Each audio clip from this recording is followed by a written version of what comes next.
April 13 Home Minister Amit Shah Manipur da Laklaba yai Hairi. Taraga Nipal Chuba Lok Sabha election asega mari lenena. Manipur da Laklaba thasigi tara marida Home Minister Amit Shah lakladuna. Inner Manipur Parliamentary Constituency da BJP gi mire Thaunauzam Basanta Kumar Singh amadi Outer Manipur Parliamentary Constituency da BJP ne support of NPF ki mire KT Moti Zimik ki election campaign hauraba yai haina India Today ne report directly.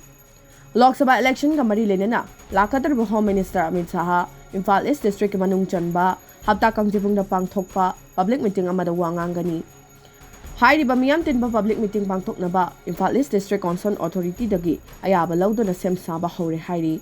Taraga Nipal Suba Lok Sabha election asida Manipur da ahanbo ina Laklaba April gi 18 da Inner Manipur Parliamentary Constituency da natana Outer Manipur Parliamentary Constituency gi saruk khara ahano face oina bot hadagani amadi Laklaba thasigi kuntarukta ani shuba amadi aroiba oina lemhauriba Outer Manipur Parliamentary Constituency gi oina bot hadagani ningsingba yabadi Manipur da thokleba irang asiga mari lenana haukiba chahi gi me kun mapanda Home Minister Amit Shah numit humni chupna leiduna Manipur da leiriba tongan balup kaya ga unaduna haujuk phawba tangdu leidadana leiriba irang asigi matangda yengsenba laklamba adugi matungda Manipur da lakpa handakishina ahanba oigadori.